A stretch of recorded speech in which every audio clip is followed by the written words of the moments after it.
5 gates, side by side, built not for people, but for something far more dangerous.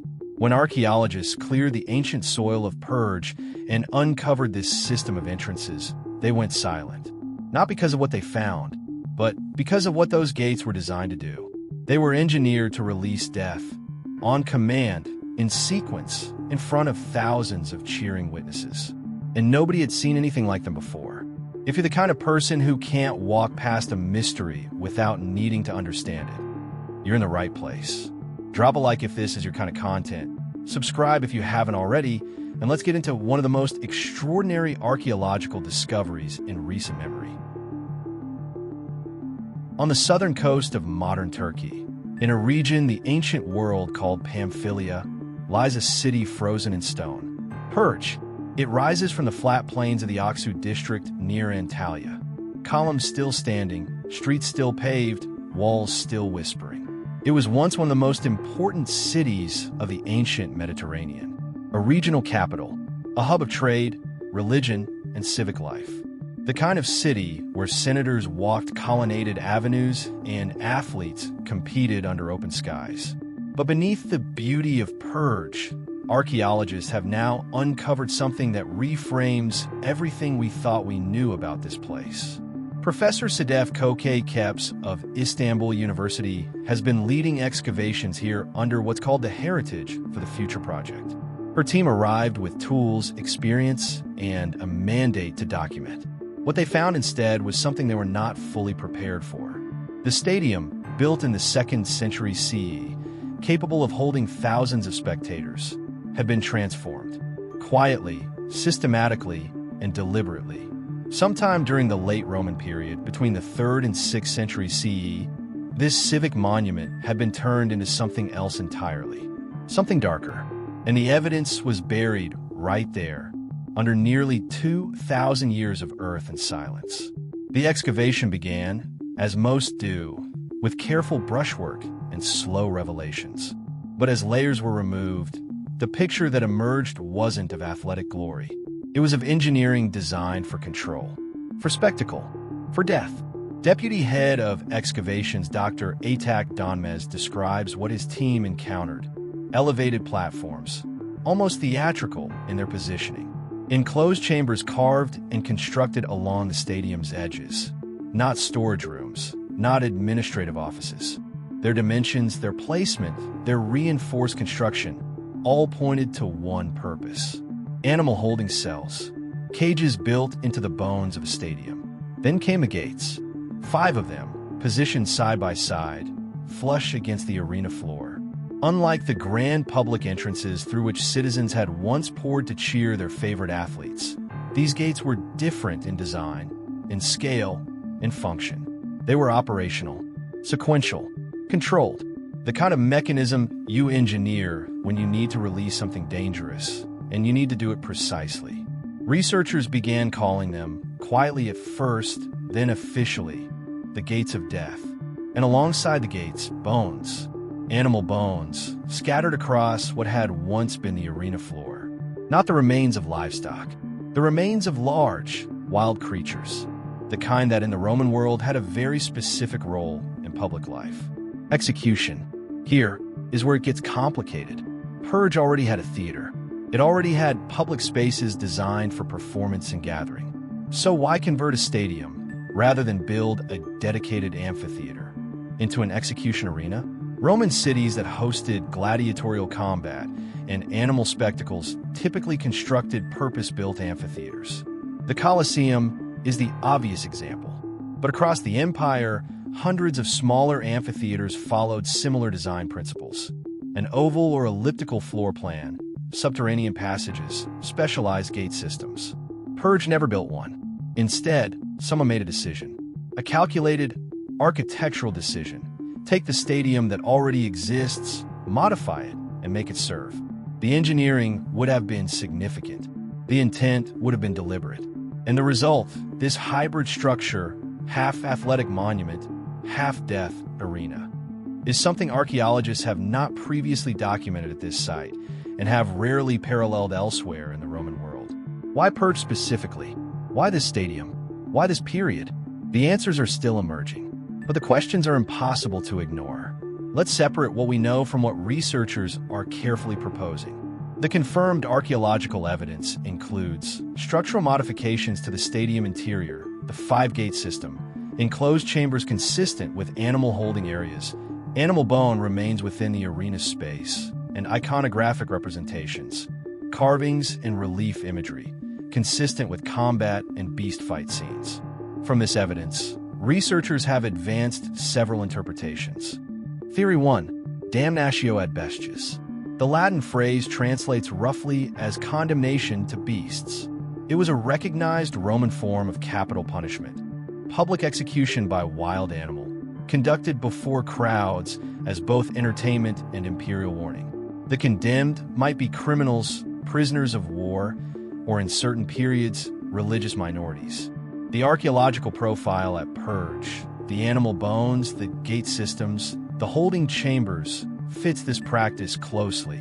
Researchers consider this the most strongly supported interpretation of the evidence. Theory 2. Gladiatorial combat. Roman entertainment was not a single spectacle, but a program, a sequence of events that could include beast hunts, executions, and then formal gladiatorial bouts. Researchers also raised the possibility of ponteriae performances, a specialized and lesser-known form of gladiatorial combat involving bridge-like raised structures.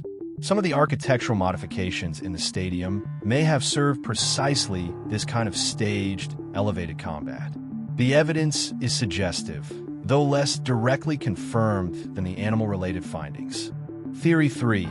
Economic and political pragmatism. Some scholars propose that the conversion reflects not bloodlust, but logistics. Building a new amphitheater was expensive. Perge Stadium was already massive, already capable of holding crowds, already embedded in the city's infrastructure. Adapting it was cheaper, faster, and politically effective. This theory doesn't contradict the others. It contextualizes them. The why behind the conversion may simply be resource efficiency serving political spectacle. Each theory carries weight.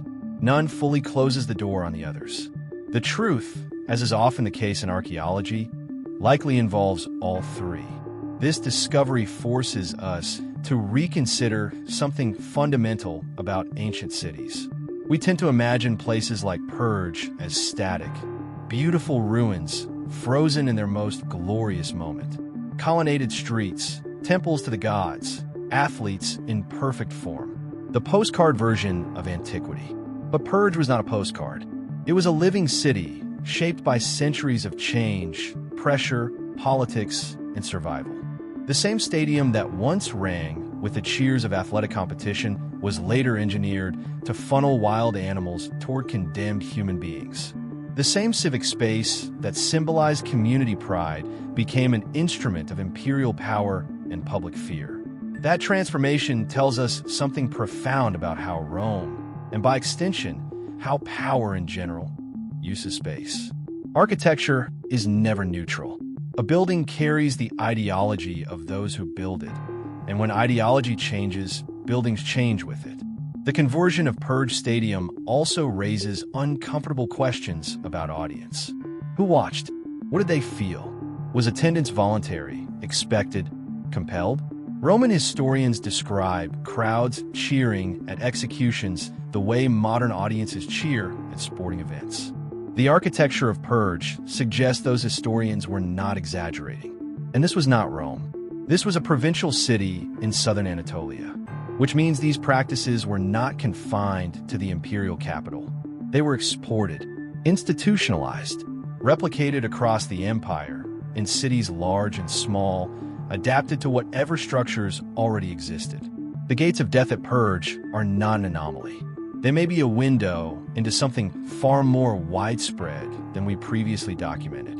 There is something almost unbearable about standing in a place where history has two faces. Because Perge, even now, is extraordinary. Its streets are still there.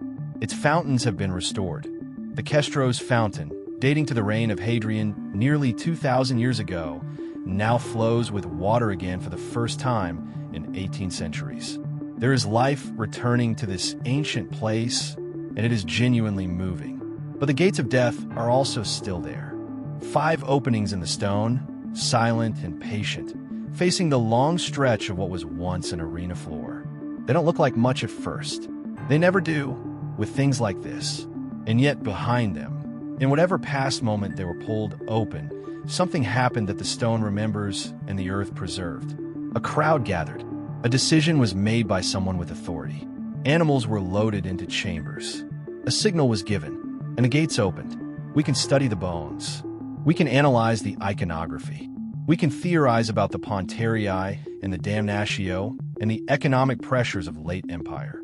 We can restore fountains and welcome tourists and celebrate the resilience of ancient cities. But the stadium at Perge will always hold both truths simultaneously: the glory and the brutality, the civic pride and the choreographed suffering, the crowd that cheered and the people who couldn't run. That is what ancient history really is. Not a monument, a mirror. Here is what I want to leave you with. The Romans built systems, legal, architectural, social, to make public execution feel normal, to make a crowd of thousands watch a person die and call entertainment. And they did it not in secret, but in the center of their cities, in their most public spaces, with their best engineering. So the question I keep coming back to is this: what does it say about a civilization, about any civilization, when its most sophisticated architecture is designed not just to impress, but to control through fear? Leave your thoughts in the comments. I read every single one. And if you have a theory about Perge, about what those 5 gates really represent, about what this discovery means for how we understand the Roman world, I genuinely want to hear it. Like this video if the story got under your skin. Subscribe if you want more of these deep dives. And share it with someone who thinks they already know everything about ancient Rome. They don't. None of us do. That's what makes this so worth exploring.